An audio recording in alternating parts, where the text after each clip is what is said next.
Okay, can you hear me? James in the back, all right. Jim Edman with the Cybersecurity and Infrastructure Security Agency. We are an arm of the Federal Department of Homeland Security. Anybody heard of us before? All right, good, good. That means I can skip through a few of these things here, okay? IT, we serve critical infrastructure sectors. One thing to mention, anybody aware of an election coming up here, November 5th? Yeah. We spend a considerable amount of time in regards to systems and infrastructure, working with county auditors, Secretary of State's office for protecting the democracy in regards to elections. Contrary to what some folks may say, we do not determine who wins or who loses elections. Okay, make sure that's clearly understood. 4 different silos, primarily in CISA: cybersecurity, physical security, emergency communications, and chemicals. This really does a great job of summarizing what we do.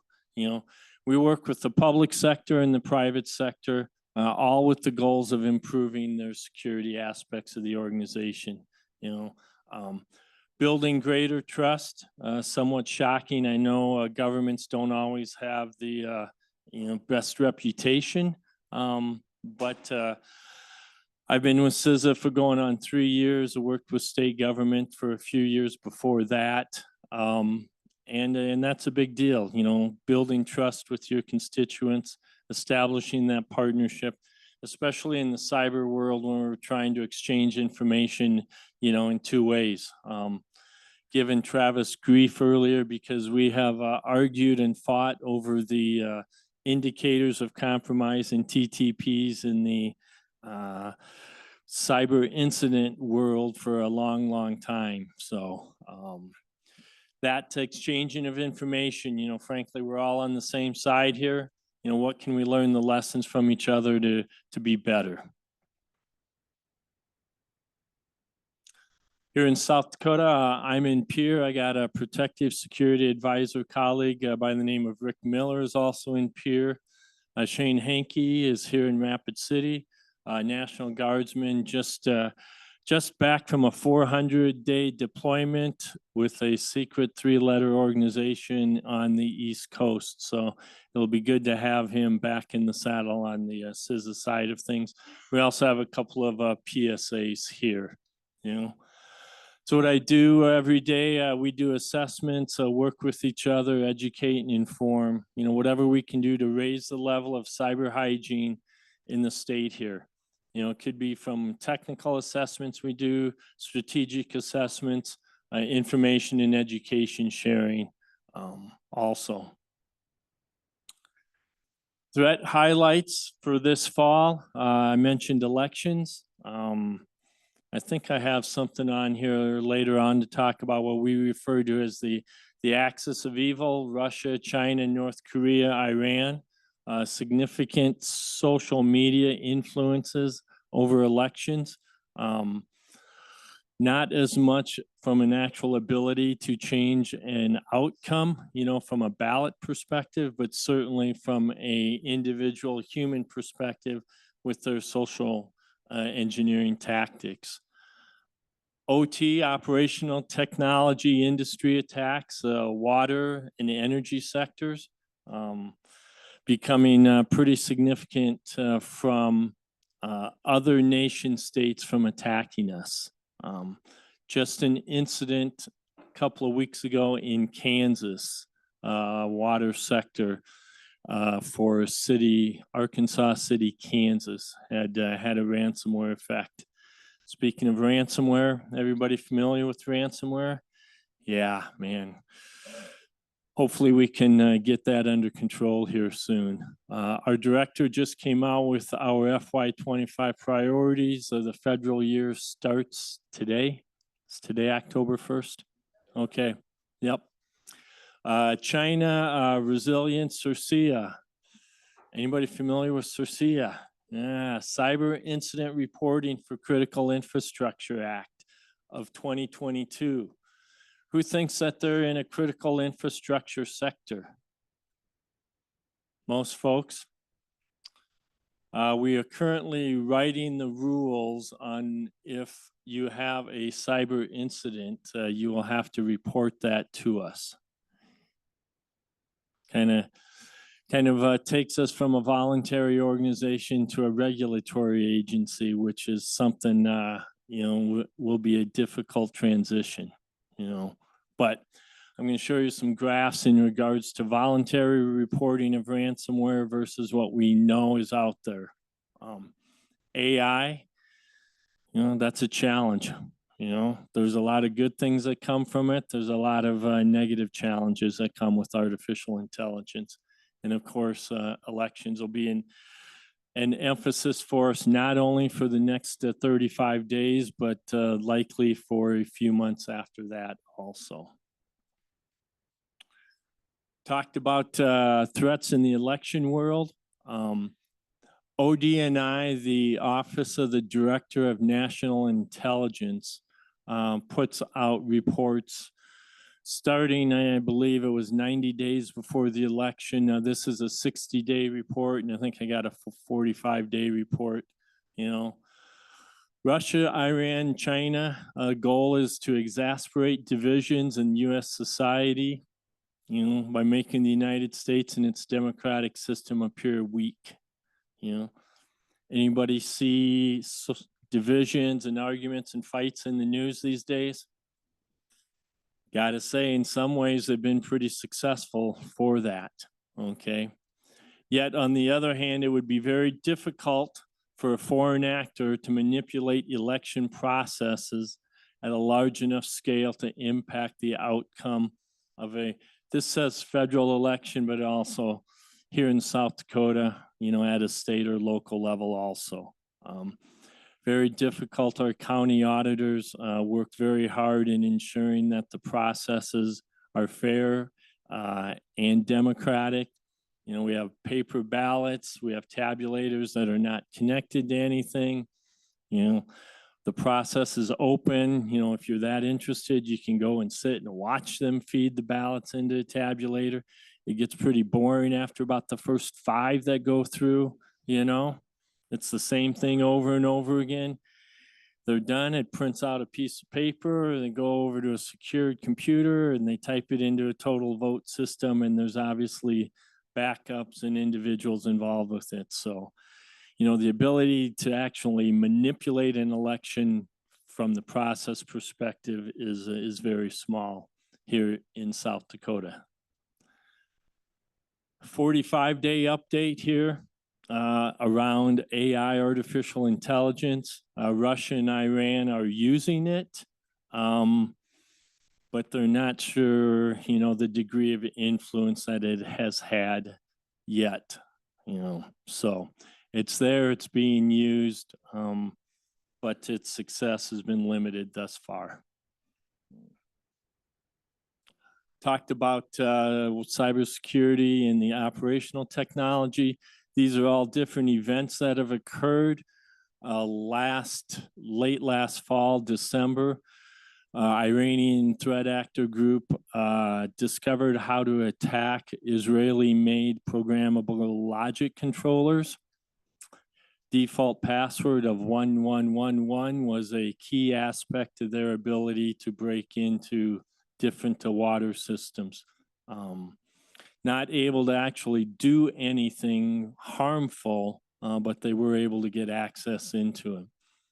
More recently, the Russian Cyber Army of Russia Reborn, CAR, recent breaches attributed to Arkansas City, Kansas.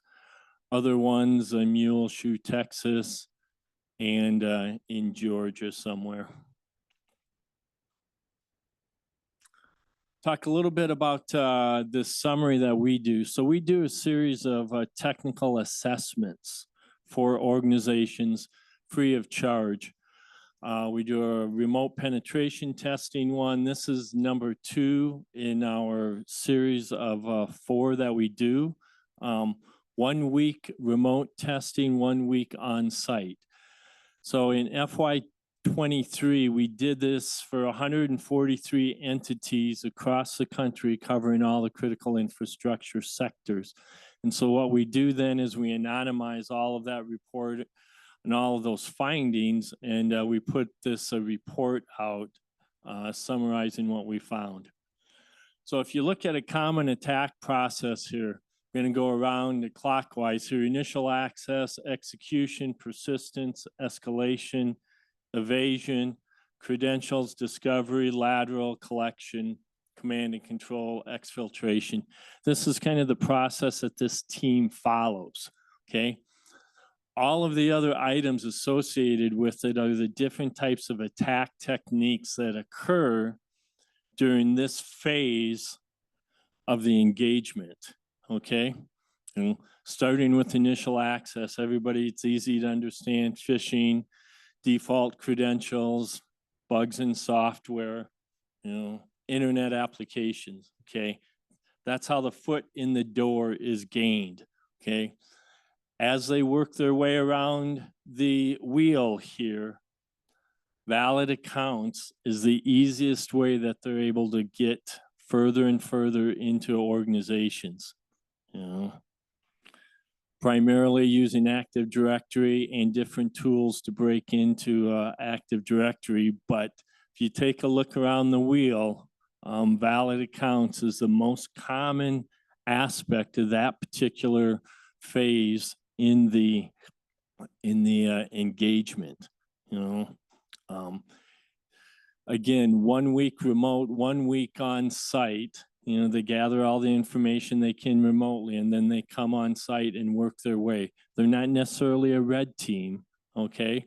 They're there to work with you and identify your strengths and your weaknesses, But from this is the summary of what the high-level observations. Again, valid accounts throughout the assessment life cycle is the most common way that they're able to work their way through your organization.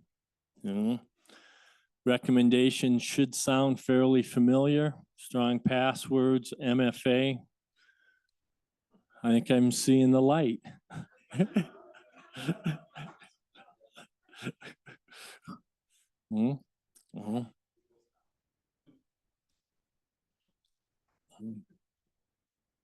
How many people have IAM, Identity Access Management? The more granular that you can make your account management, the safer it's going to be from those valid accounts being accessed. In addition to phishing, forfeiting valid account information is the #2 way that compromises occur from a starting perspective. That user ID and password, we reuse it. Obviously, we should never reuse credentials, okay? But we fall for other forms of giving it away, Monitoring logs. Man, if you have a small organization, which I deal with counties and cities in the state, and they're all small, you just have to outsource that. That's something that is difficult to do with a very small IT staff, being able to recognize what's normal and what's abnormal. So anyway, from our risk and vulnerability assessment, again, free assessment that we do for any organizations across the country here, very interesting in regards to what our findings are from an attack perspective, and what we found as being most successful in moving within organizations, being able to gather that information from various sources. Top risks that we see: the human element, there will always be that 5 inches between our ears, that social engineering aspect. How many folks require cyber training in their staffs? Pretty good. Needs to be 100% if you're going to qualify for Travis's cyber insurance, Otherwise, don't call them till you get that training in place, Software vulnerabilities, obviously access control, credential supply chain. Man, we have a big initiative called Secure by Design, where we're working with manufacturers trying to get software coming out of the gate to be safe and secure. You know, maybe someday we won't have Patch Tuesday. You know, until then, we're going to have to live with it. Axis of evil: China, Russia, Iran, North Korea. You know, nation state actors with significant cyber armies attacking us on a regular basis. Doesn't matter if you're large organizations or small organizations. If you're on the internet, you're a target, and you can bet that they are trying to gather as much information on you from a technical and social perspective as possible. You know, doesn't matter. I mean, here in South Dakota, I've worked with very small cities have been hit with incidents. Had a business email compromise for an organization earlier this year. Finance officer got hit, fell for business email compromise, changed the bank routing and account information for one of their vendors, paid them for 3 months, paid the wrong vendor for 3 months, cost them close to $1 million, you know? Construction, manufacturing, government, agriculture. Had an IT firm that I had to add to the list last week, okay?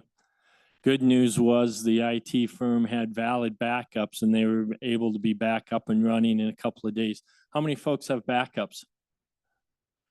When was the last time you tested those backups to make sure that the integrity of them was rock solid and the data was good?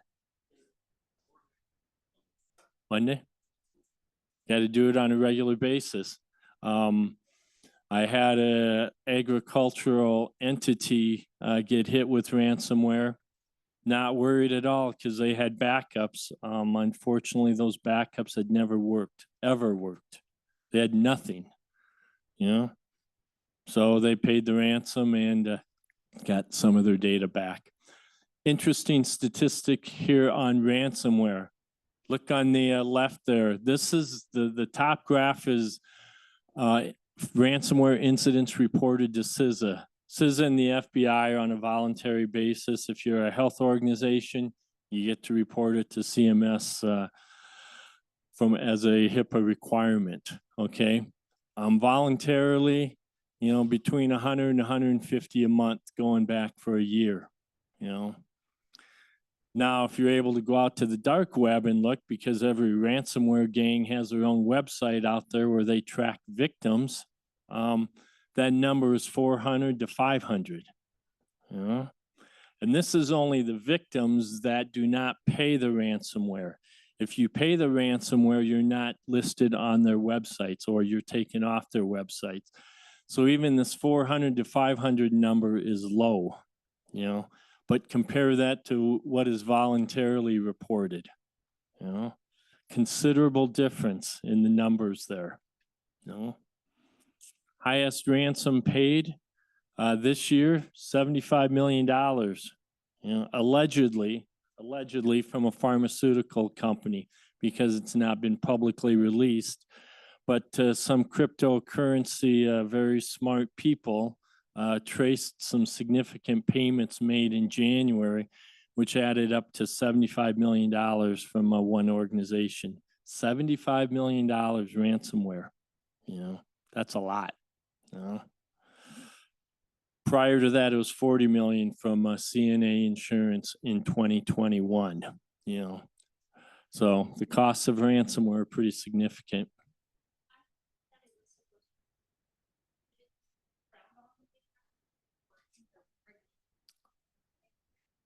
There are no regulations or laws against paying ransomware. Obviously, CISA and the FBI do not recommend paying criminals ever. But comes down to a business decision. Mm-hmm.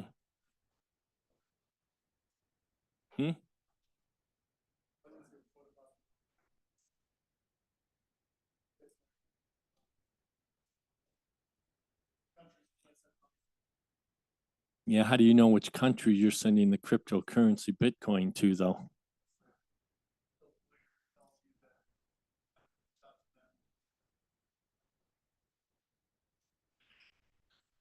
That's a difficult question to answer from a true fact perspective.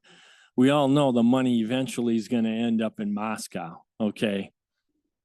Now, how you're able to follow the breadcrumbs to get there, though, is the challenge. You know, maybe you've got it solved, Trav. Yeah, yeah. Mm-hmm. You know, it comes down to a business decision on whether you're going to pay it or not. Obviously, we don't want you to pay any criminals. We want you to be proactive, do the best practices, spend a considerable amount of time on prevention activities, you know, versus reaction. Artificial intelligence. Multinational firm had a virtual meeting earlier this year.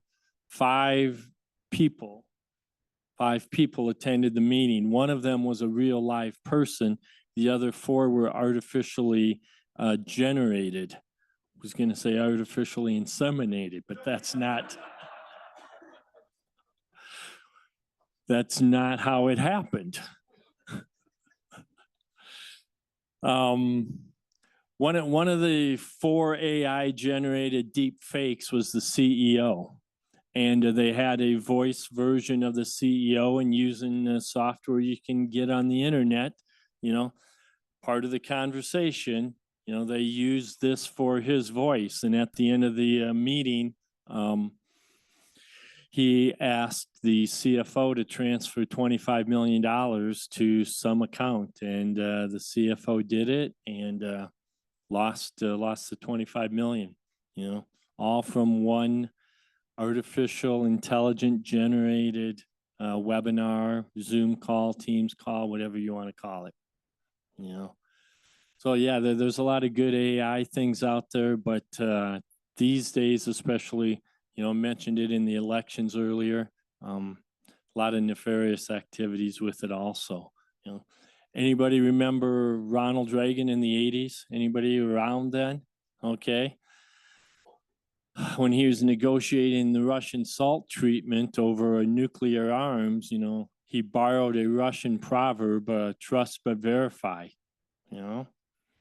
These days, unfortunately, we have to verify, you know, and then trust, you know.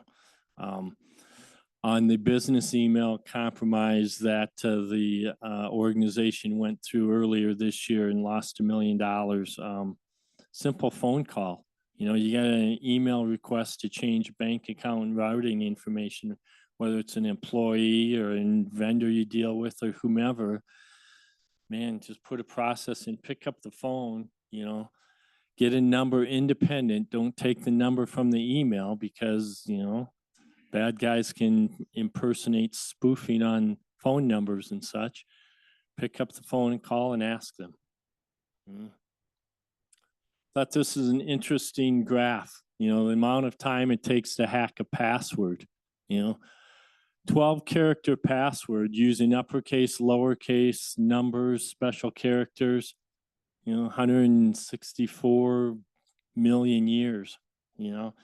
We'll be talking about passwords and passphrases for a long time, but this really goes to the point of how effective it can be using a complex password, you know.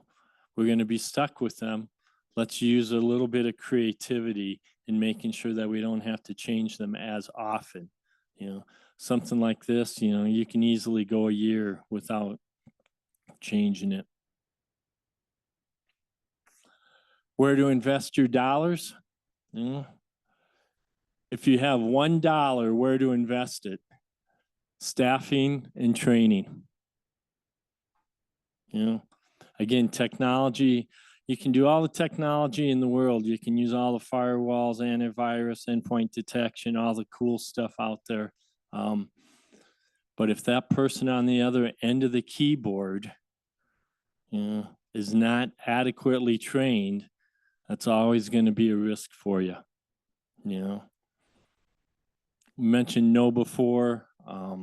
there's a lot of good training programs out there. SANS does theirs. We did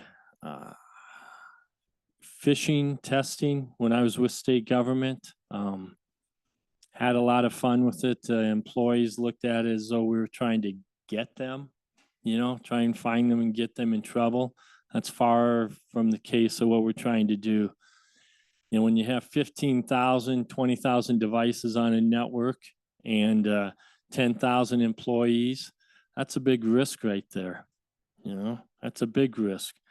With all of the sensitive data that government gathers, we need to make sure that employees were well informed of phishing and the risks that come with it.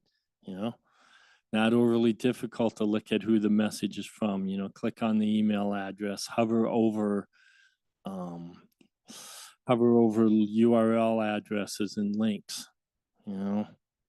But you got to do it on a regular basis. One and done is not the best approach to it. Regular reinforced training. Where else spend your money? Inventory. If you don't know what you have, it's pretty hard to protect. That's from an IT and an OT perspective. On the operational technology, I like to invoke my Taylor Swift reference and never, ever, ever directly connect OT to the internet. One of the services that we provide within CISA is that we call folks when we notice that there are devices directly connected to the internet that may be vulnerable to certain types of pre-ransomware attacks. Some may view it as being Big Brother, but on the other hand, we're calling to try and help and tell you, hey, you've got this thing directly connected. It should not be connected. It's that simple. Use some firewalls, use some other security devices between your OT equipment and the internet. There's a lot of good design methodologies out there. Access control, electronic and physical, goes a long ways towards protecting yourself also. All the way down to here. But again, the emphasis on the human aspect. Things that we do, again, all of our services are free. Send out a note every week in regards to various items going on within the cyberspace. We do penetration testing. We do this every week. Anybody familiar with the Nessus tools? Okay. It's all we use, industry standard tools. We do it for everybody. We scan every week and send you a report. Risk assessment.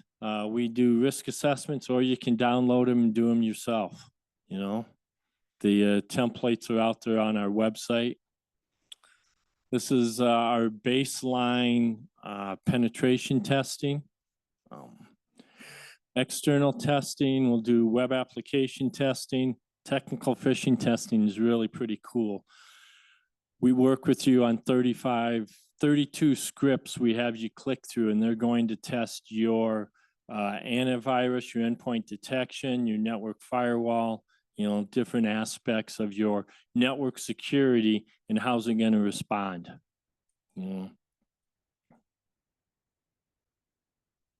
I mentioned our RVA that we do.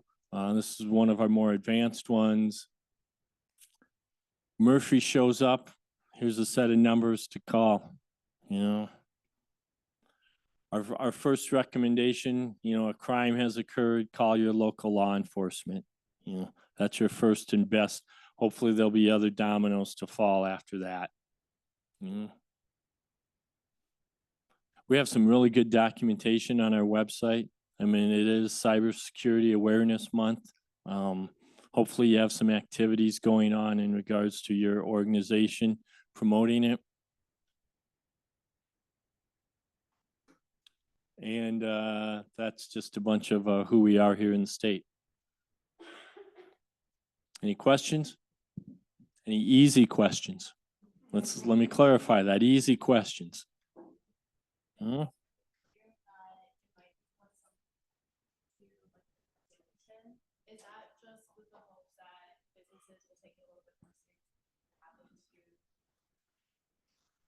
Yeah, the CIRCIA is going to apply to a certain set of critical infrastructure sectors. I mean, they're writing the rules on it right now, so it will apply.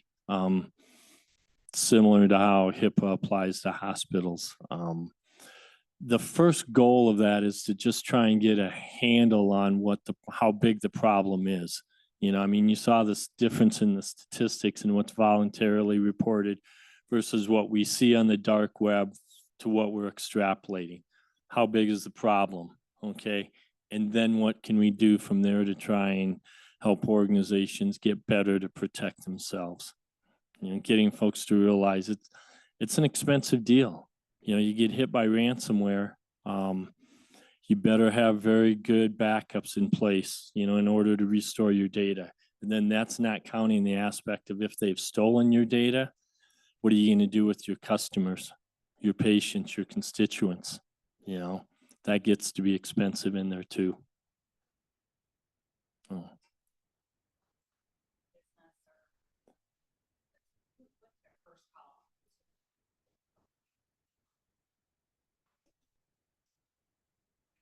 So So the first thing you need to have is build an incident response plan, and it doesn't have to be overly complicated. But the first aspect of an incident response plan is your contacts, is who you're going to call.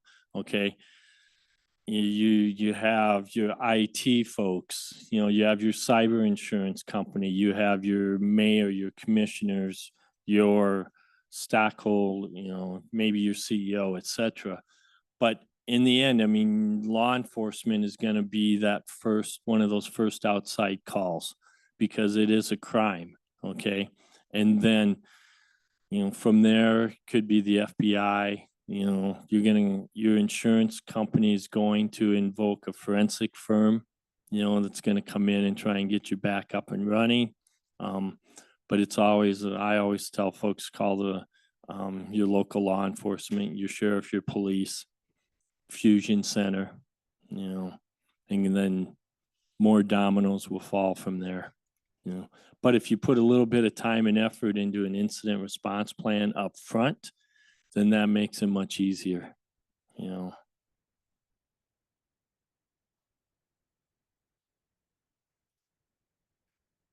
Anybody else have any questions? I will say, I have seen insurance companies start to require reaching out to IC3.gov and local law enforcement as part of the claims process. That's Okay.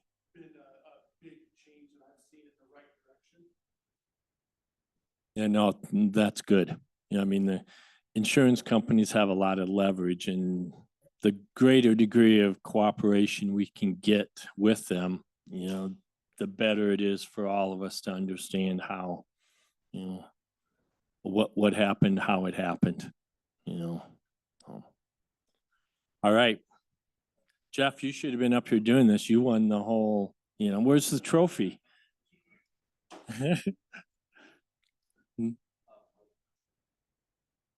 Oh, okay. So question is, we have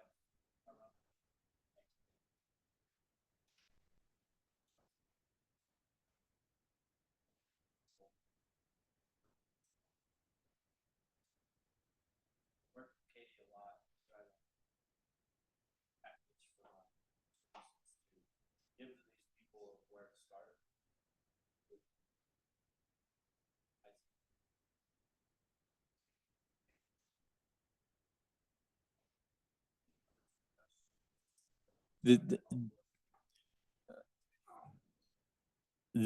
The FTC has a pretty good site in regards to identity theft, and so does Social Services Administration. There's a lot of information out there in regards to what to do, who to contact. I wouldn't try to recreate that wheel. I would just plagiarize that information that's already out there. Yeah. Yeah. Yeah. Yeah.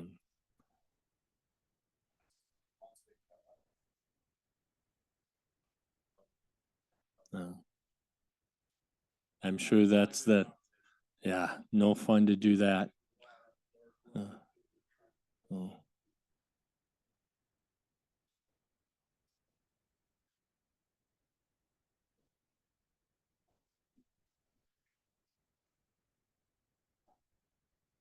Mm, yeah. Thanks, appreciate your time. Good questions, good conversation.